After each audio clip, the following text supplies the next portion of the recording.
दोस्तों नमस्कार, जय हिंद, वंदे मातरम। आप सभी का स्वागत है आपके अपने चैनल गोल्डन पाठशाला में। प्यारे बच्चों, इतिहास की इस क्लास में आज हम पढ़ेंगे कक्षा 6 की किताब से लेसन नंबर 11 राजपूत काल।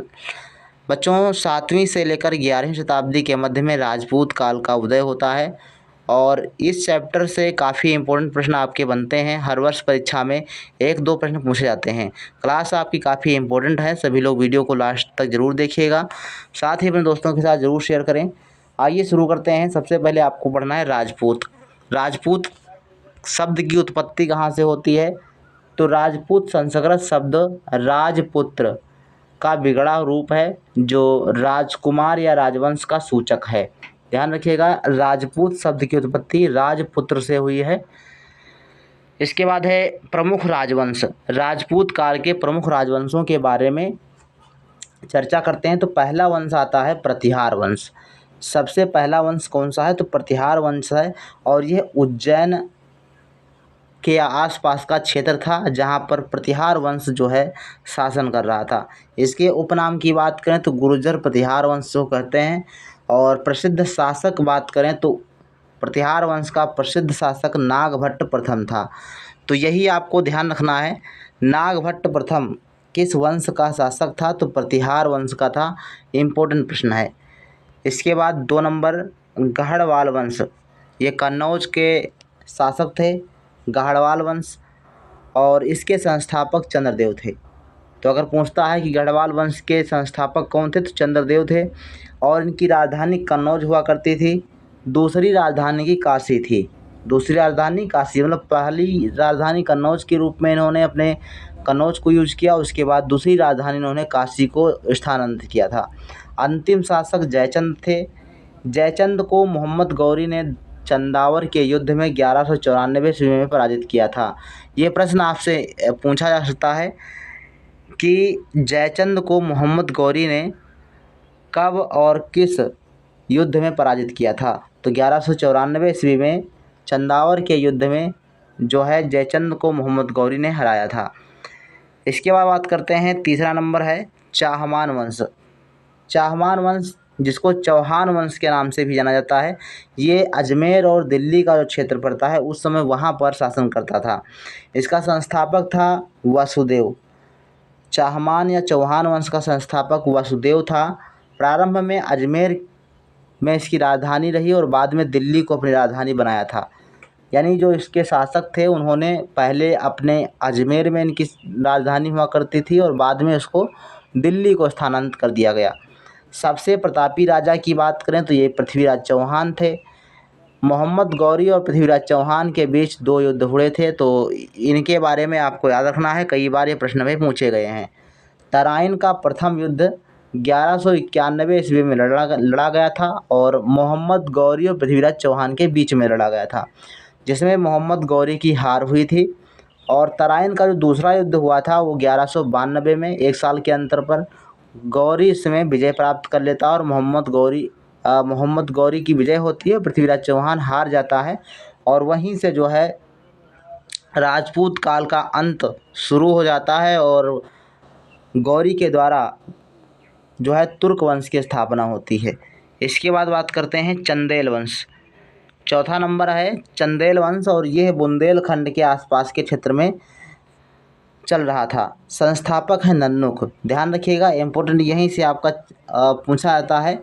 चंदेल वंश के शासक संस्थापक थे नन्नुक और खजुराहो मंदिर का निर्माण चंदेल शासकों ने करवाया था। ये प्रश्न आपका कई बार परीक्षा में बना हुआ है, तो इम्पोर्टेंट है, आप याद रखिएगा।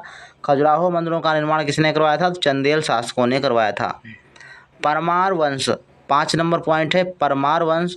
और परमार वंश के संस्थापक की बात करें तो परमार वंश के संस्थापक थे उपेंद्र और प्रमुख शासक के रूप में मुंज, राजा भोज और अलाउद्दीन खिलजी ने बाद में मालवा को जीत लिया था 1305 ईस्वी में। तो ध्यान रखिएगा, जो प्रमुख शासक इसमें आपको याद रखना है वो मुंज हैं, राजा मुंज और राजा भोज।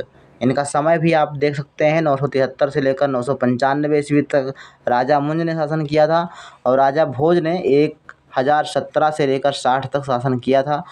तो परमार वंश के शासक थे ये। इसके बाद 1305 ईस्वी में मालवा को अलाउद्दीन खिलजी के द्वारा जीत लिया गया था।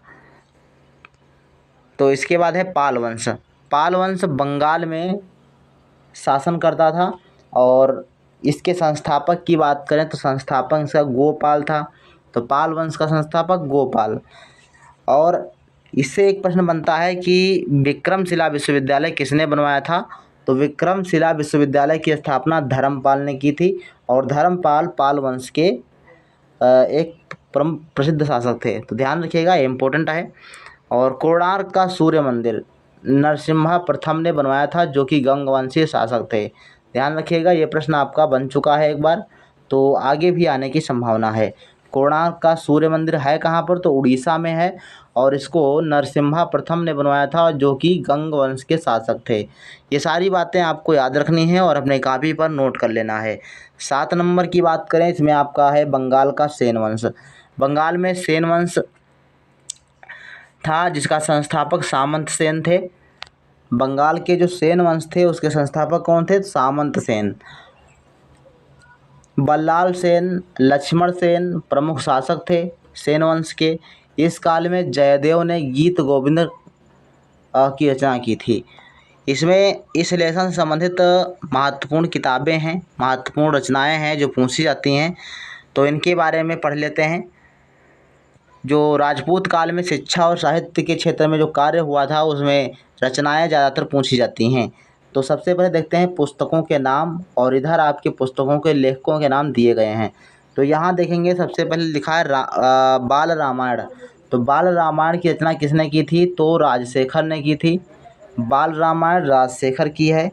किरातार्जुनीयम ये भारव की रचना है, भारव ने किरातार्जुनीयम की रचना की थी।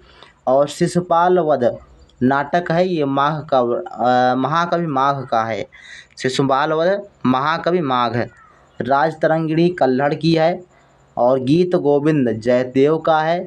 पृथ्वीराज रासो चंद्रवरदाई का है। तो ये रचनाएं आप अगर याद कर लेंगे तो कोई एक यहाँ से ज़रूर मिलेगी आपको देखने को। इसके बाद बात करते हैं नालंदा, विक्रमशिला, कन्नौज, उज्जैनी, काशी, धारानगरी शिक्षा के प्रमुख केंद्र थे। कब, राजपूत काल में। तो राजपूत काल में नालंदा, विक्रमशिला, कन्नौज, उज्जैनी, काशी, धारानगरी शिक्षा के प्रमुख केंद्र थे। और विक्रमशिला विश्वविद्यालय की स्थापना किसने की थी, तो धर्मपाल ने की थी, अभी आपने ऊपर पढ़ा था। इसके बाद बात करते हैं मंदिर निर्माण। तो मंदिर निर्माण इस काल में काफ़ी चरम सीमा पर था। ठीक, इसमें उत्तर भारत में जो मंदिर बने वो आपके नागर शैली में बने और जो दक्षिण भारत में बने वो द्रविड़ शैली में बनाए गए। तो इम्पोर्टेंट है, आपसे पूछा जा सकता है कि राजपूत काल में किन 2 शैलियों का विकास हुआ था, नागर शैली और द्रविड़ शैली। तो ध्यान रखिएगा, इम्पोर्टेंट सारे प्रश्न थे, आप लोग इसको कॉपी पर नोट कर लेंगे। उसके बाद ये याद करने वाली चीज़ें हैं, आपको याद करनी है। आपकी परीक्षाएँ जल्द ही आपको नोटिफिकेशन देखने को मिलेगा NMS एग्ज़ाम 2024 के लिए। तो सभी लोग तैयारी में अभी जुट जाइए, काफ़ी अभी तक समय है आपके पास, तैयारी आप लोग कर सकते हैं ताकि आप लोगों का सिलेक्शन हो। और हमारे चैनल के माध्यम से आपको सारी क्लासेज उपलब्ध कराई जा रही हैं। और इस वीडियो में बस इतना ही, मिलते हैं नेक्स्ट वीडियो में, तब तक के लिए धन्यवाद।